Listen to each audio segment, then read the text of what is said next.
Good morning and welcome to First Presbyterian Church of Ridgewood, New Jersey's Sunday morning pre-worship moments, a worship and arts experience featuring a hymn, expressions of faith through stained glass, and history of our musical offering. Our musical offering will feature a view like none you've ever seen before.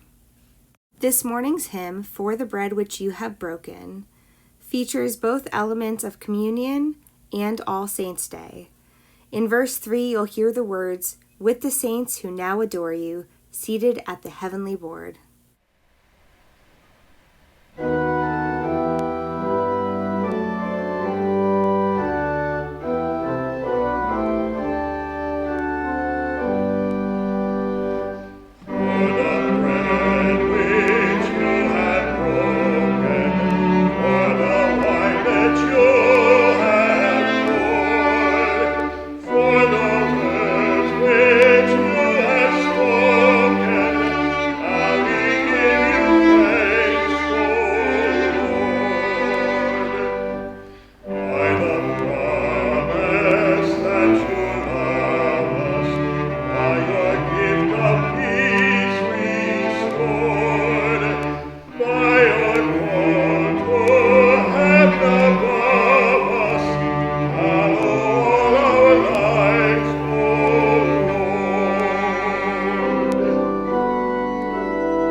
This morning's Expressions of Faith through Stained Glass is a continuation of last week's history, as we admired the large stained glass over the balcony.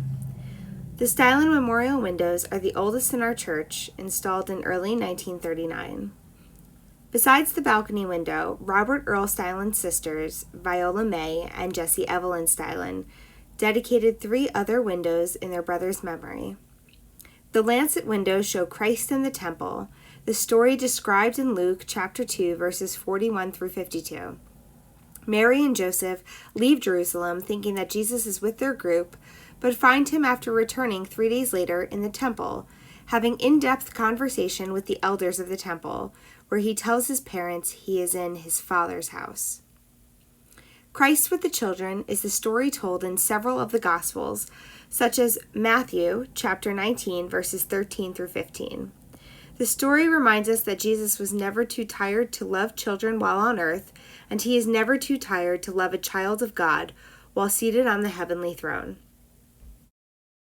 Christ the Good Shepherd is described in the book of John, chapter 10, verses 1 through 21, as the Good Shepherd who laid down his life for his sheep. When the wolf comes, Christ will not leave his sheep, but will protect them at all costs. All windows in the north facade of the north transept reveal aspects of the life of Christ. Beginning at the northwest door, we can trace the story of our Lord from his birth to his resurrection and ascension. These 2 windows depict the nativity stories found in Luke and Matthew, and are dedicated in memory of Viola May and Jessie Evelyn Stylen. The first window depicts the adoration of the shepherds as they gather around the Holy Family when Jesus is born. The second window captures the moment when the wise men bring their treasures. The radiance of the Christ child eclipses the crowns of the so-called kings. This morning's musical offering will feature Linda Sweetman Waters playing Toccata and Fugue by Johann Sebastian Bach, like you've never seen it played before. No matter where you sit in our sanctuary, you've never had a view quite like this. Johann Sebastian Bach was born in 1685 and passed away in 1750. He was a devout Lutheran who believed that music was a powerful tool for the proclamation of the gospel, as well as the refreshment of the spirit. His scores ended with the signature SDG, Soli Deo Gloria, to God alone be the glory. The Toccata and Fugue in D minor is one of Bach's most famous works in the organ repertoire. It is said that in the 1st century it was saved from oblivion by one copy. Then it took another century from its first publication to becoming one of Bach's signature pieces thanks to Mendelssohn. The first major public performance of Mendelssohn was on August 6, 1840. The thought is that Bach used his work for the testing of technical qualities and capacities of new organs. For certain, the Austin pipe organ in our church would have passed the test. In our present day, it has been transcribed for orchestra, piano, brass, and movies. The opening of the toccata is a powerful force, and the fugue is a 4-part fugue with the fugal theme entering in the tenor line, then followed by alto, soprano, and bass, which is the pedal. The fugal theme appears 12 times, if one is counting. To God alone be the glory.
Our hymns are streamed and printed with permission under CCLI license number 11548134. This concludes our pre-worship moments, a worship and arts experience. We hope you enjoyed it.